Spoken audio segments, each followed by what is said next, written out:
News 18 के digital platform पर आपका स्वागत। और आज बात पश्चिम बंगाल से जुड़ी हुई, और न सिर्फ पश्चिम बंगाल बल्कि 25,000 से ज़्यादा टीचिंग नॉन टीचिंग यानी टीचर्स और जो बाकी का स्टाफ होता है उसकी नौकरी से जुड़ी हुई है। बड़े झटके के तौर पर इसे देखा जा रहा है। सुप्रीम कोर्ट का ये फैसला है। फैसले से ज़्यादा टेक्निकली ये कहना बेहतर होगा कि ये हाई कोर्ट ने जो फैसला दिया उसे सुप्रीम कोर्ट ने बरकरार रखा है।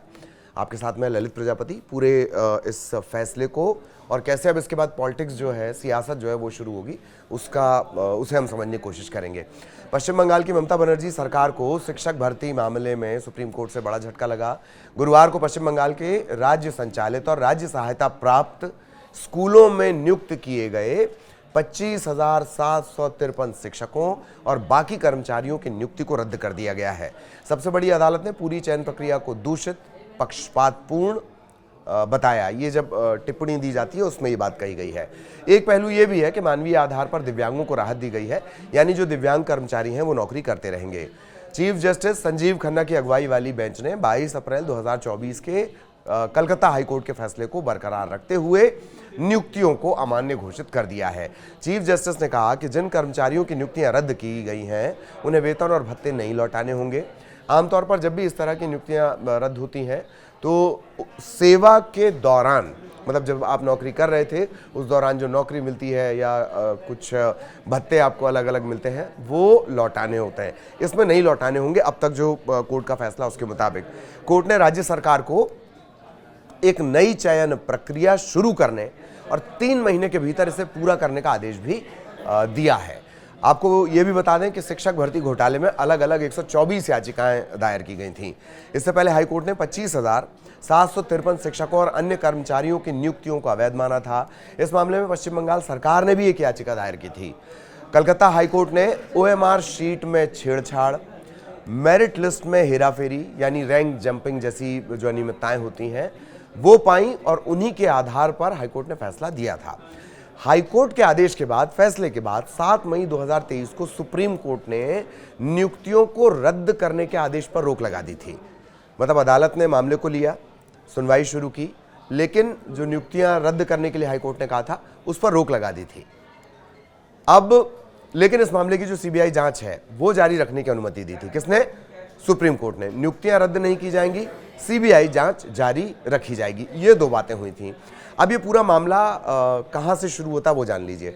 ये पूरा मामला 2016 में पश्चिम बंगाल स्कूल सर्विस कमीशन यानी SSC द्वारा जो भर्ती की गई उसमें अनियमितता के बाद शुरू होता है 2016 से। एक अहम बात यह है कि कोलकाता हाईकोर्ट के CBI जांच के आदेश को भी चुनौती दी गई थी। इस पर 4 अप्रैल को सुनवाई होगी। ये एक अपडेट है। जो आगे इसमें सुनवाई में क्या कुछ निकल कर आता है उस पर भी नजर रहेगी। ठीक है, ये अलग मामला है। सुप्रीम कोर्ट के फैसले के बाद पश्चिम बंगाल में जो बीजेपी है उसे मौका मिल गया है।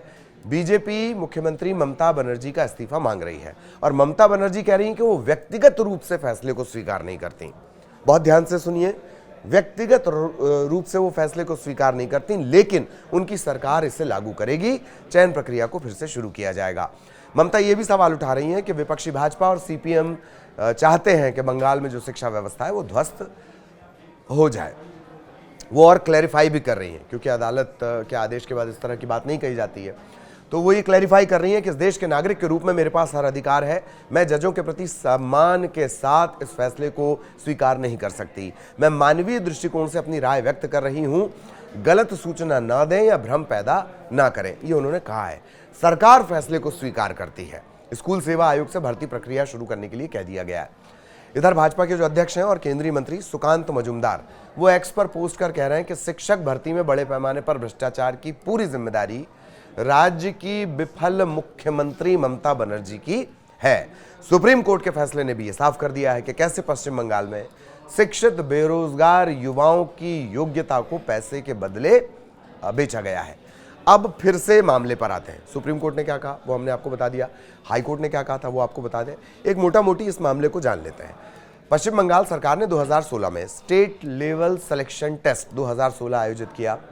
इसके जरिए जो सरकारी स्कूल हैं और या फिर जो सरकार से सहायता प्राप्त स्कूल हैं उनके लिए टीचिंग नॉन टीचिंग स्टाफ यानी शिक्षक भी उसमें थे और बाकी के जो स्टाफ होते हैं जो ऑफिस से जुड़े काम करते हैं, उस स्टाफ की भर्ती की गई थी।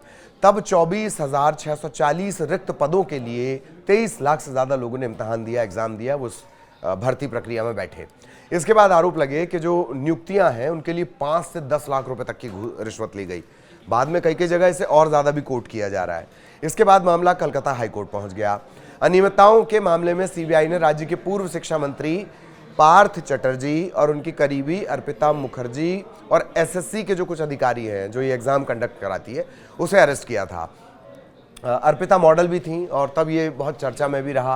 अर्पिता मुखर्जी के ठिकानों पर जब दबिश दी गई, अलग अलग ठिकानों पर, तो तकरीबन 49-50 करोड़ का कैश मिला, करोड़ों के जेवरात भी मिले, सोने के कंगन, ईंटें, तमाम तरह की चीज़ें इस तरह की मिली थी।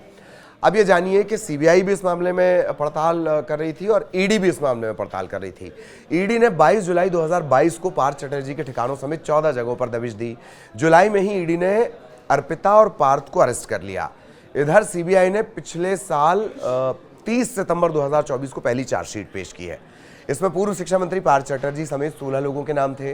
पार्थ चटर्जी और अर्पिता मुखर्जी तब ईडी की गिरफ्त में थे, क्योंकि ईडी पहले ही गिरफ्तार कर चुकी थी। पार्थ जुलाई 2022 से ही जेल में है, वो बहुत सारी जमानत याचिकाएं लगा चुके हैं, वो खारिज हो गई हैं। इसके अलावा टीएमसी के विधायक और स्टेट प्राइमरी एजुकेशन बोर्ड के जो पूर्व अध्यक्ष हैं माणिक भट्टाचार्य, उन्हें ईडी ने 11 अक्टूबर को गिरफ्तार किया था। ये इस पूरे केस की टाइमलाइन हो गई और कैसे कैसे ये केस 2016 से ये शुरू हुआ।